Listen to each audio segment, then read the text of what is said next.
Good morning. Good morning. Good morning. Good morning. Even my cat just yawned. Good morning. It is the weekend.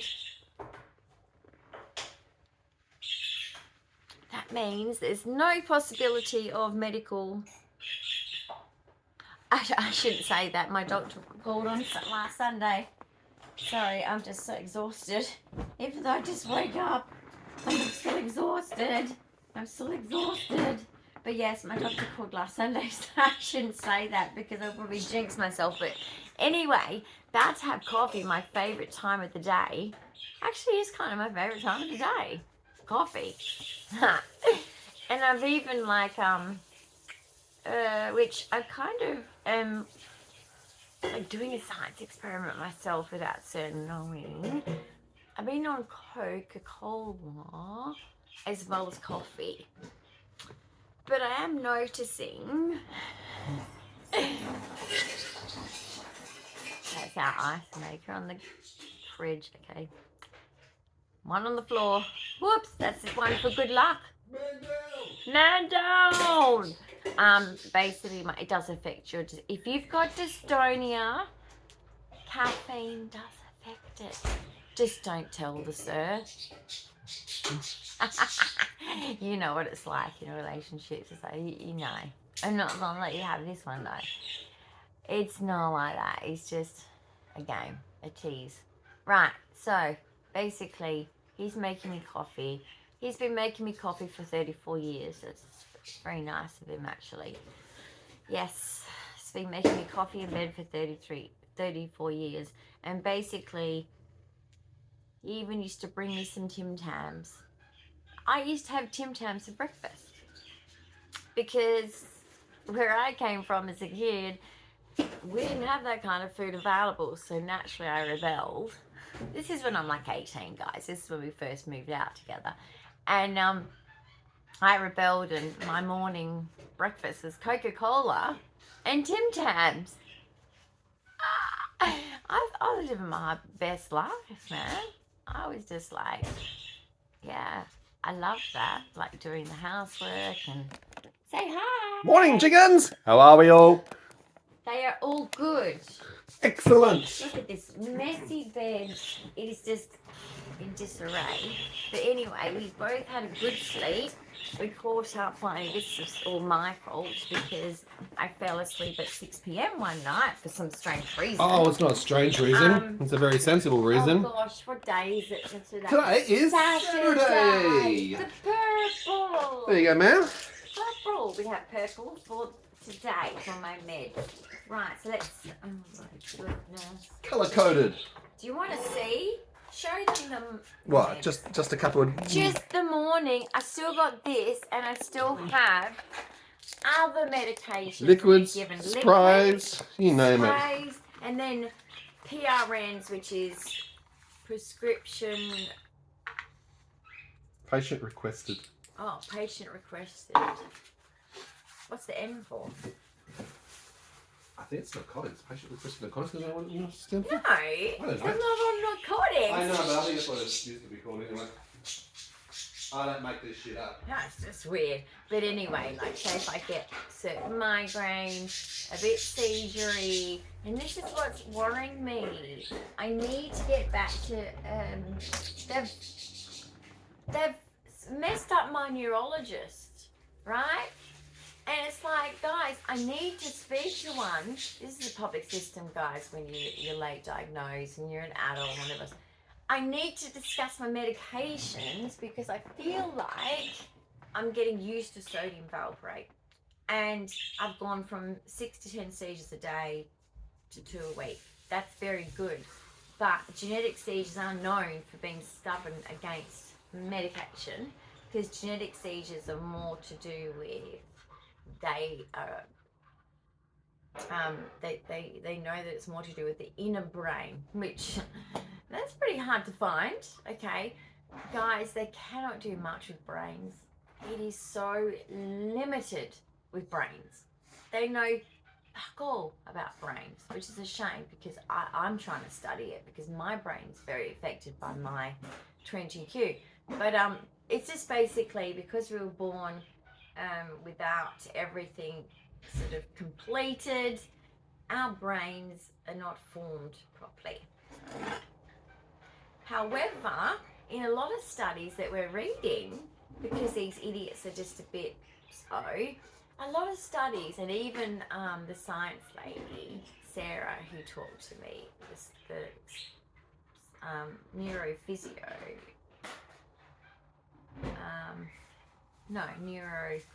she's not physio, she's a Physiologist? Sarah. Neurophysiologist. So yeah, she did my EEG, and she said, you know, like, because I had many MET calls for oxygen, heart, whatever. So she had a chat to me, and she goes, I'm wondering, you know, her brain's ticking obviously scientifically, that your seizures are being triggered by your heart.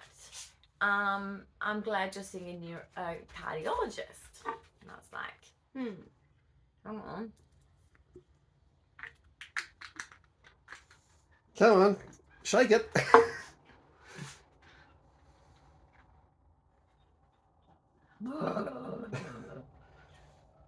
Where's your blue pill?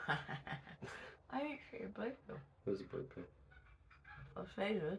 That's sodium valproate purple. I know, but it's a purpley blue. Purpley blue. It's on the spectrum. Do you know? Bit like you. Gotcha. Do you know Yes.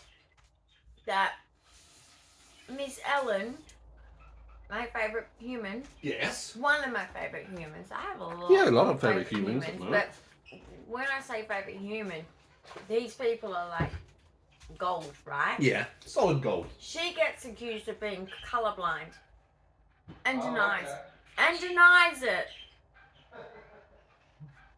As me too. So Sir keeps saying that I'm colourblind, and I keep saying I'm not colourblind. I'm not colourblind.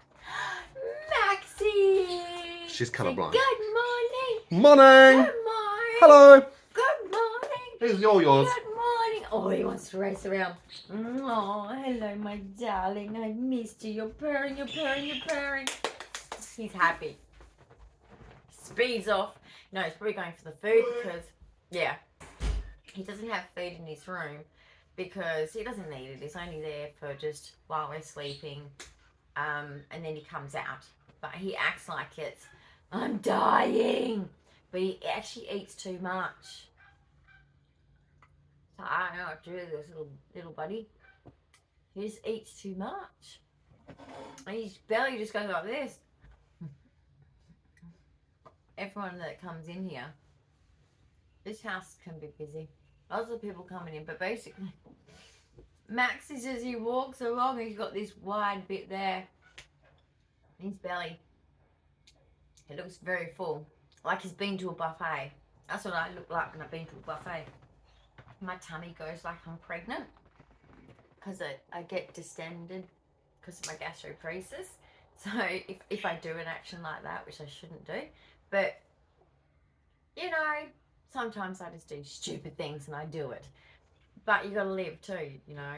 But then again, the medications that you have to use afterwards are not fun. But you know, when you come out from a buffet and you feel bloated and it's a bit like, you know, well with me, it actually really pops out firm like a pregnancy.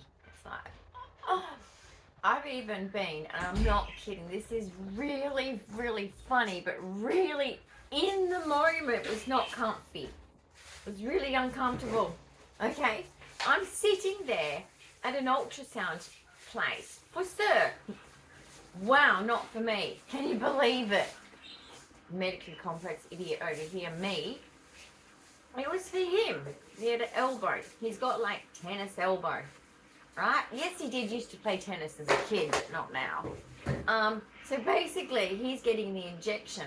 And of course, they have to use like a guided ultrasound way of doing it. So I'm in the waiting room and I'm just waiting for him. And this young couple come and sit next to me. And at that time, I was like probably wearing tight clothes too, but I looked pregnant. Like I carried my babies, guys. I've got very tight stomach muscles, And it's because I got a short torso, that's one reason. But I just didn't look pregnant until at least 6 or 7 months.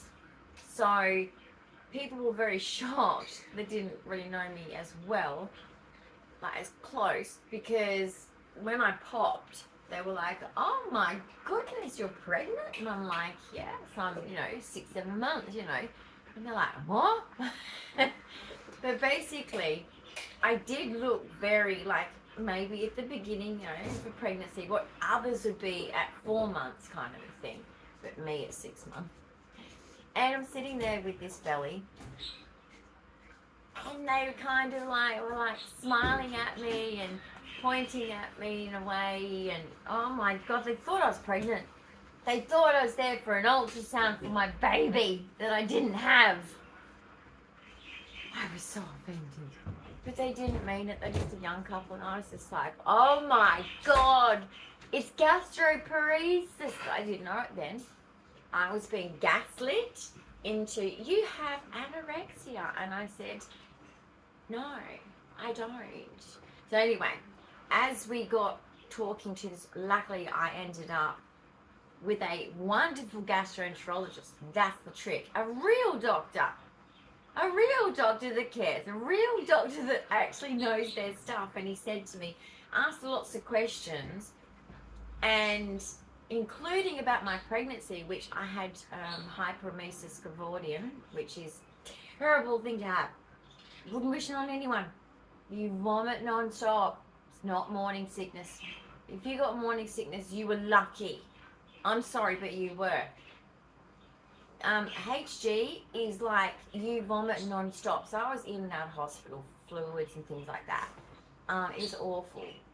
And basically that's one of the signs. So if you've got it, that's one of the signs that you may have gastroparesis. So basically gastroparesis is where your stomach is slow to break down the food, or cannot break down the food, and therefore gets stuck, and you don't go to the toilet as often because of it. You just have you've got food in your stomach and it might come up. I throw up sometimes with food, but I have learnt to not eat in a certain way to cause that anymore. So I've mastered it. I live on anti-nauseas, because if you get noisier in eating, go to a gastroenterologist and have a big chat. Because us women get judged. And anyway, I've been in healthy weight range ever since. You certainly have, ma'am. Unfortunately, you couldn't partake in my chocolates last night, though, could you? No, because it's got nuts in it. I know. Our neighbour gave chocolate. Dark chocolates. Because, with a lovely thank you card. Yeah, with But you couldn't have any. I'm so sorry. So he got chocolate. So sad that I couldn't share my chocolates with you. So yeah, he got gorgeous chocolates. Have you tried one? I had some last night. Where's the secret message? Oh, I didn't see a secret message yet. There's a secret message in it, you idiot. Not yet, there isn't. Oh no, I told you this. Everyone has a secret message. No, I didn't see any secret messaging. What'd you do with the packaging? Packaging was still kept in there, just in case. Okay guys, put it on pause. Alright guys. There's 2 messages out of 3 chocolates, because the dude lost one. How could you lose? This is the best, one of the best bits of secret message chocolate. Okay, let me read it to you. Need glasses. Okay. True happiness comes from the zest of creating things new. Oh. True happiness. Okay. And don't forget that happiness is kind of like, it's not like excitement. Gets mistaken for that in and I'm just pointing it out in psychology. It's not, happiness is not excitement.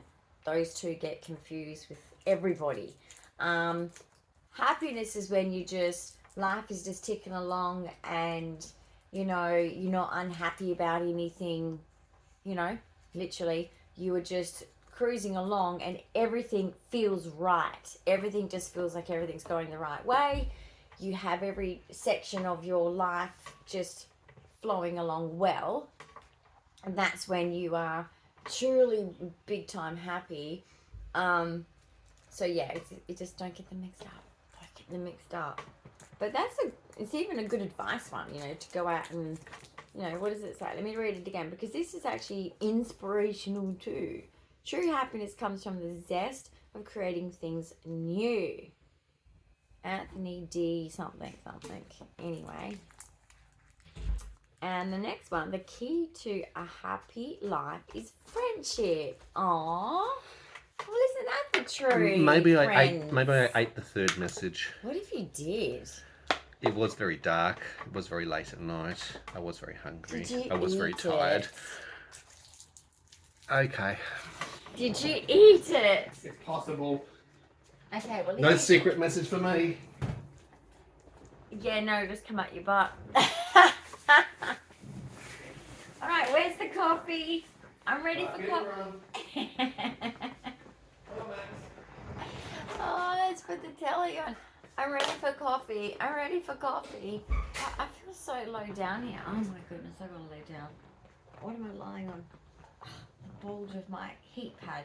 Gosh, these heat pads, guys, are just amazing. Okay, you get them on eBay, and then there's a little thing, and then you turn it on. Oh, and then there is heat, and you can go really hot and leave it on for a very long time. I'm telling you, if you have this and you're in a cold house, okay, there's people, neighbours, this is the apartment living fun. Anyway, 2 seconds. Oh my goodness me, sorry about that. I was gone quite a while. Yeah, my neighbour, we're having bubbles next week. This week coming up, actually, because it's the weekend now. Thursday, we're having bubbles. So, bubbles on the balcony or on the rooftop, I don't even know. Wherever it's decently warm, not too cold, because it is winter. But anyway, Perth doesn't really get that cold. But basically, I'm going to put the heater on in this house because I've got the back door open for nice fresh air. I'll just put the heater on for a little while. Luckily, we have a lot of sun that hits our apartment in winter. We're very blessed. In summer, it's a hot box, like a sauna. A little different. So, but you know, that's apartment living, right? And we're sort of up high. So, not too high, like we're not high. But yeah, oh, I've got some swelling in my arms. I've got a lot of edema at the moment. I'm struggling to get rid of it, but at the same time, I'm having to take medicines for my tummy, so they kind of counteract the furosemide. But yes, so it was nice to chat to my neighbour, and Max was putting on a show. That's what rounded them up to. It took a bit longer because they were just like, this cat's so cute, and patting him, and he's prancing down the hallway like he's, you know, on the catwalk. Oh my goodness. He draws a crowd. Max, you met the neighbour Christina. Do you know that she has a little girl Sophie? Mm-hmm. But you have to bring her flowers. And chocolates. And chocolates and teddy bears and morning coffee. coffee. You do all the beautiful date things, you know, all the nice things. But yeah, basically, that's the good thing about apartment living. So if you're on NDIS, do apply for SDA. Specialist Disability Accommodation. You have to be selective on apartments, which apartment you go into, because the provider will mean everything, and location, and cheers, and things like that. So always make sure that, I mean, with anything with NDIS, make sure with a good provider. Yes, paramount. Yeah. Do your research, get reviews, ask questions, definitely. But Well, that was yeah. Nice for Max and yourself to meet the neighbours. Yeah. They're doing a girly morning. Oh, good off on to them. enjoy the beautiful weather They're outside doing, in Perth. they're doing some exercise. 16 degrees at the moment. It's sunny. Then they said no they're clouds. going to like chill all day and have fun. So Girly it's like, things. but I bet you Get the their exercise nails done, will be hair very done, minimal. bubbles. Are they really? I think so. They're having a total detox relax super day. Cool. Yeah. Yeah, I think one of them said she's on holidays. Yeah, and apparently I am cat sitting on Friday. I've got to go and feed Sophie. Say hello to my old friend down the road. Oh, she's so cute. She's gorgeous. She's another ragdoll. We have ragdoll. Ragdolls on our Ragdolls level, on our apartment street. on our floor. On our floor, indeed. Yep. She'll call it a And street. he sniffs at her door, so I think he knows. He says hello. knows. Exactly. And she comes down our door and says hello. I know that too, trust me. It's But funny. yeah, no, that'd be good to look after Sophie. So we've had a lot of neighbourly interaction in the last 24 hours. We met Francine and she came in and had a good chat with us last night. Yesterday, Which is really gorgeous, but it's a shame she's having to move out. We're just sad that she's leaving, yeah. But there is like a few owners here that are a bit assholey, but you get them everywhere, don't you? Don't you in life? Exactly. I think the key, guys, to life is, and I know that life has changed. And I do want to say this because I think that it's almost like we need to develop another religion here, another social religion. Social religion, that's actually interesting. I don't know how else to explain it, but it's the evolution religion of society. has rules and guidelines and stuff like that. So I want us to start to basically, the people that are badly behaving need to be called out. Yeah. I think that in an appropriate way, okay, not in a way of like, I'm going to go smoke the person out or I'm going to like call them a fuckwit. But they shouldn't be allowed to get away Not with their like behaviour that, or perpetuate it and affect and offend other people. So say if it's a professional, Yep. make a professional complaint. First go to the professional themselves Of course, and say, try to address excuse it. me, don't treat me this way.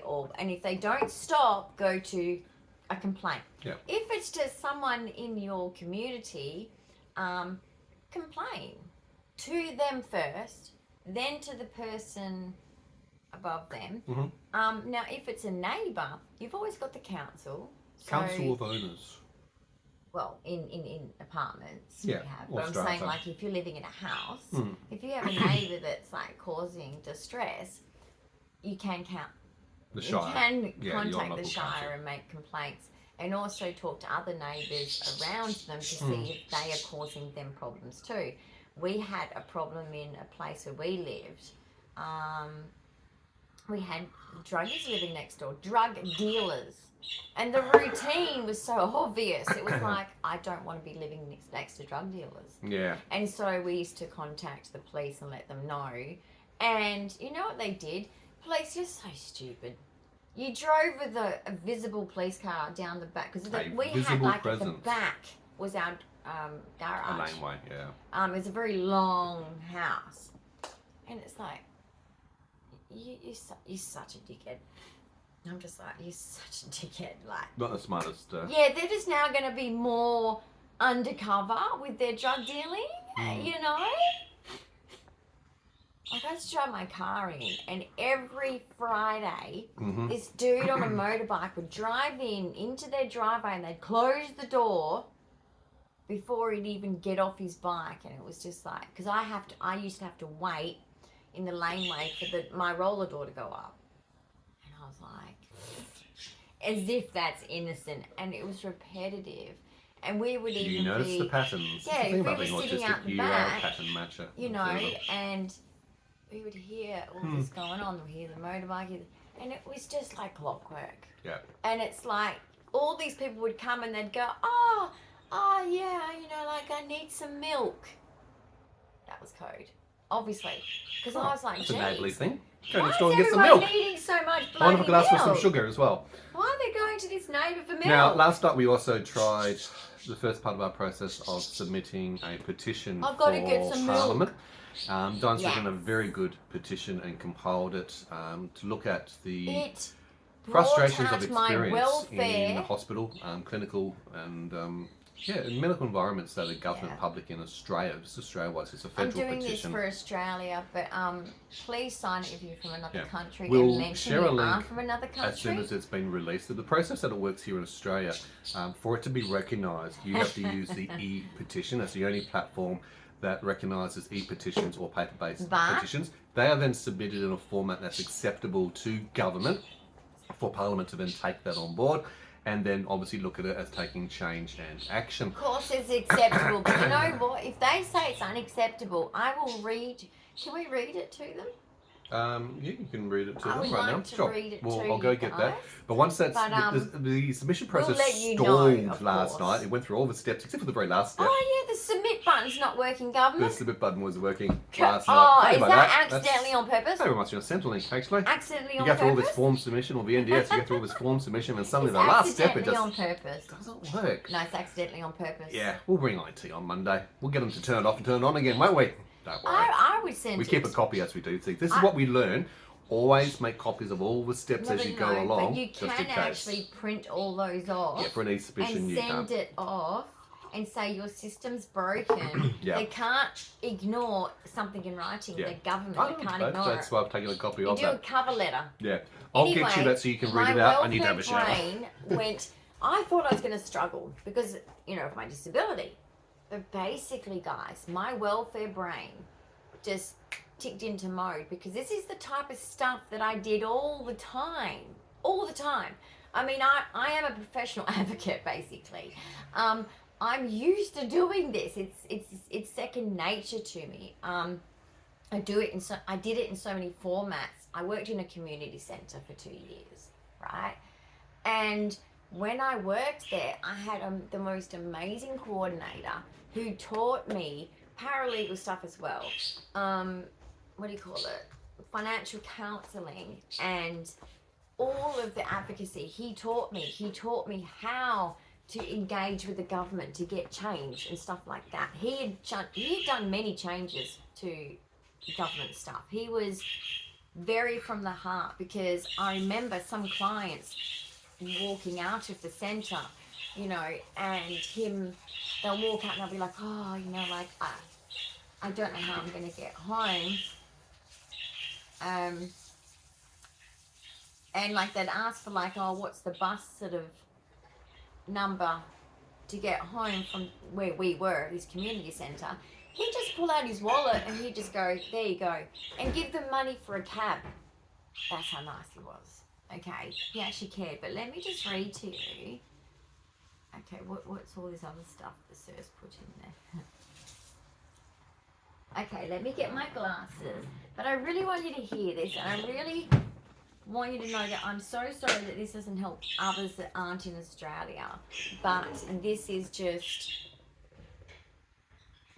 In Australia, guys, I don't know if it's just the same where you are, but in Australia, we are becoming third world country medical care for certain patients. Certain patients. Other patients may be doing okay, but not everyone. And people are dying because of this system being so bad. They're not putting the money in, they're keeping the money for themselves, the government, and it's not okay. Or spending it on war, probably. So, it's called Dyan's Rule. Patients' rights for protection against abuse, neglect and or violence in all government public health settings such as hospitals and clinics. Emotional acts such as sarcasm, taunts, withholding, to violence from intimidation tactics to physical acts causing discomfort, pain and suffering including neglect, such as not listening, over-talking, not allowing patients to speak, or any behaviour from government health practitioners using their power of position against the patient. Patients have the right to feel safe in all these settings, and government health practitioners must adhere to the same safety rules. Zero tolerance should be the standard for all public patients receiving healthcare. Family carers or guardians must be involved after it has been raised by either a patient or witness or witnesses to a situation of neglect and or abuse or violence that may have occurred. So that is basically what my rule is. It's to protect from anywhere from abuse to neglect to violence. Now, acts of violence, you'll be surprised what is covered under that. Intimidation tactics. Okay? Rough handling. So if they're giving you a physical test and they're rough handling you and you know that there's anger in them, that is abuse. That is violence, guys. Because you feel violated, don't you? It's violence.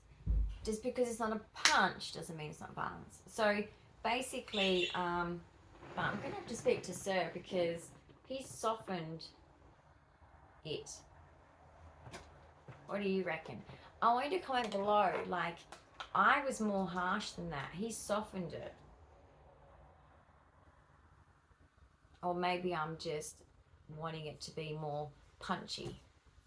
Even though that sort of says it, if you know what I mean. But mine was more stronger in the sense that basically constantly saying, you know, like, using your power of position, which is what, this is what they do, guys, as you know. They use their position of power against you. They are in a position here and you are down here. And they abuse that authority all the time. And in my situation, the failure for me is late diagnosis has caused this. They've got old records there which don't even know where they got it from, because it's like, where does that come from? I was never diagnosed with that. So it's very concerning to me when they say something and you've got to say to them, I don't have that. And if you want proof, you need to ring this doctor over here, which they don't bother doing either. Like, you're a government worker, fact check. Fact check. I mean, you're not fact checking. So basically, I know, like I said to you guys, when I spoke to the lady that manages the health minister's stuff before she can get back to me in writing, I'd rather talk first a little bit, you know. But anyway, she was very distressed for me because she knows that what's going on is wrong. I think being a woman, I hope that the health minister being a woman gets it too. Fingers crossed for that. So, anyway, I'll see what it says up to. 2 seconds. I missed a bit. 2 seconds, I missed a bit. Listen to this. It keeps going. There's another page. Let's just not say anything, okay? Let's not say anything. Don't say anything. As well as the next step. If this is... As well as the next step. What does he say that for? This is the problem. Where's the mouse? Mouse! Mouse! Where? Oh, there you are. There you are. May have occurred. So, okay, so as well as the next step, if this rule is broken, a task force is needed. Otherwise, police or other relevant authorities, including hospital clinic security, should be contacted to intervene. I agree. Of course, and the reason why I say I agree to that is because when my doctor sent me to ED to get an IV antibiotics for a really hospital grade severe UTI, knowing I'm 22Q and not going to fight this very well, and I'm going to heal 5 times slower than everyone else. And anyway, I get to the hospital and I get through to the back part of the hospital where they put you in a bed, and I'm sitting there just waiting, and I've got my carer. She was not the nurse carer, this was another carer that I had at the same time, and Matt. And so basically the doctor comes in and he leans over the bed. You know how they got the rails? He leans over me, yelling at me. And so I naturally jump to the side of the bed just to get away from his leaning over and intimidation tactics and the yelling. That's violence. And I'm hanging on to the rail of the other side. And my carer just wraps her arms around me. She was so distressed that the next day she came to work, and she was working for me that day. She came back to work and she goes, you know what? Here's my letter, and I've sent one to the NDIS about what happened. And to, you know, obviously, whatever relevant authorities, I guess. But she sent a letter. She was that distressed of what she saw. And I said to her, I get this all the time. She goes, what? So what's happening to me is not okay. And unfortunately, I'm not the only one. And I think people need to get out of this cognitive dissonance. And if you want to look up that term, please do. It's a psychology term. And basically, it's important to know. Because, guys, Australia is not world health class care. It's not. We're slipping. Maybe we used to be. Yes. Not anymore. So anyway, and they pick on women the most because it's a business. It's like, how can I trim the fat? Okay, let's get rid of all of these women. Are you complaining about that? Oh, it's just a UTI, go home. It wasn't just a UTI. So, of course, the level of staff behaviour determines action required. Right? So depending on the staff's behaviour. So the doctor's behaviour will determine what needs to happen to them. Just like they have signs, no violence in the hospital by patients, mine is the same to them. I have looked up, and before I did this, and read everything governmental for protecting them.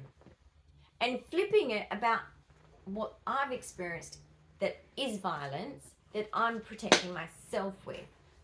So security guards need training on the concept of the staff possibly being the abuser, regardless of the staff's position of power, and to ensure patient retaliation is evaluated if occurred in response to abuse from staff.